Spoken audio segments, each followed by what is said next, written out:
Gwen, welcome to Mashpee, land of the Wampanoags. It's really great to have you here. Thank you, and I want to thank your sister, Gail Andrews, for loaning us her kitchen. Absolutely. Very kind of her. So, Chef, it's time to make the Wampanoag pie. Yes, let's go ahead and do it. I'm going to go ahead and start, Gwen, by putting some butter in our wonderful little wok pan here. I'm going to get that going. I'm also going to add some bacon. I'm going to saute that up and add some onion to it. I've chopped up some yellow onion. We're just going to saute that up for a couple of minutes very quickly. You know, bacon always goes so well with everything. It gives food some really nice flavors. And the Wampanoags use pork in a lot of their dishes, like their stuffed quahogs, the Johnny Wampanoag Quahog Pie, a little salt and pepper, and also a little bit of garlic. You know, and we're using onions because the Wampanoags were very fond of onions. They would grow them in their gardens. A lot of people don't know that Wampanoags were mainly farmers. They would grow a lot of gourds and vegetables, and especially corn. And that's one of the reasons why we have corn in this recipe, because it's representing what the Wampanoags would eat around this time of year. Going to saute that up just for a minute. We're using some quahogs. Very important, they must be fresh. I shuck them, and I, of course, save the juice. That's part of the base. That's part of the flavor. That's what really gives this pie its strong quahog flavor. You have to save the juice. And mind you that I chop the quahogs up about into pieces of 3 or 4 cuts per quahog because I want it to be meaty and chunky.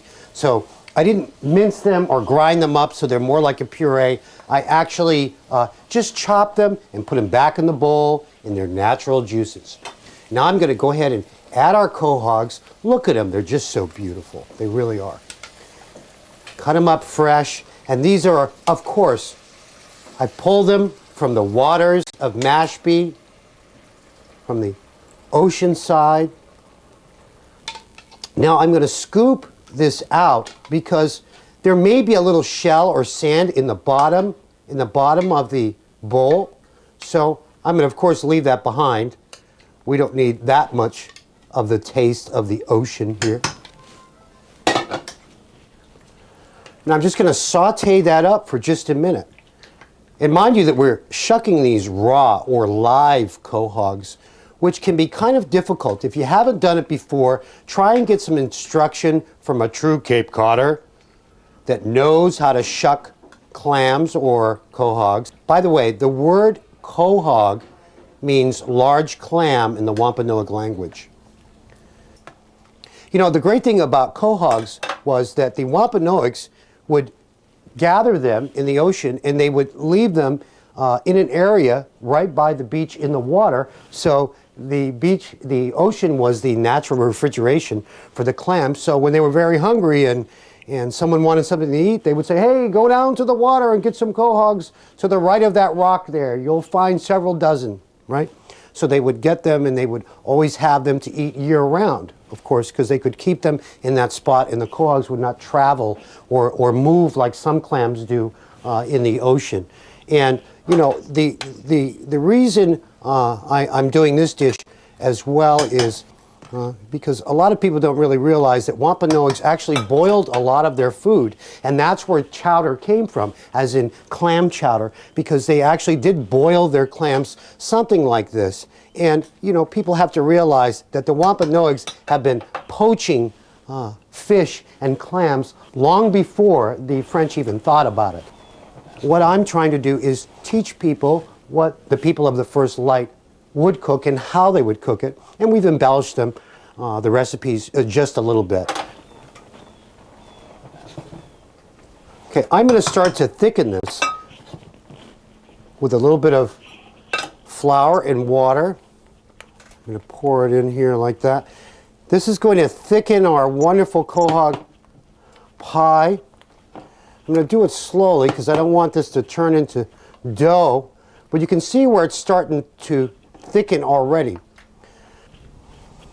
Okay, now that I've sauteed our wonderful fresh clams with the natural juices and also the bacon and the onion and the garlic, I'm going to add our vegetables, which our Wampanoags would have grown in their gardens right here in Massachusetts, right here on Cape Cod. Going to add some corn. It's about a cup. We don't want too much corn. And the corn is great because it adds a beautiful color to the pie too. Remember, Wampanoags were very colorful, just like many chefs. They like to see different colors in their foods. Some potatoes, white potatoes, also representing one of their staples, which would many times come from a Wampanoag farm. I'm going to stir that around. And that's all I'm trying to do. Those potatoes were pre-cooked, by the way. Now you can really see our pie filling now, how thick and delicious it is. And it's going to have a lot of wonderful quahog flavor. And remember, the big chunks are important. And don't forget the bacon. I love to put bacon in my quahog pie. Now, I didn't make these biscuits from scratch. If you want to, you can. You can go right ahead. But I cheated a little bit. I used some Pillsbury flaky biscuits, the Grands. Why? I want it to be simple so the world can taste Wampanoag cooking. Now notice I didn't fill it all the way. Now I'm going to go ahead and set our biscuits right on the top, and this would be our crown. Just like this. 8 biscuits total. That's what you need. And now we're going to put our Johnny Wampanoag quahog pie in the oven. Boy, this is really delicious. Don't take my word for it. Go ahead and bake it at home. Look at the way those biscuits rose up so beautifully. And the pie filling is just dripping out a little bit, which is okay. That's okay. That's okay. We're going to go ahead and let that cool for a few minutes, and then we're going to spoon it out on a plate, and boy, is it going to be delicious. So let's give it about 5 minutes to stand, rest, and it'll be time to serve.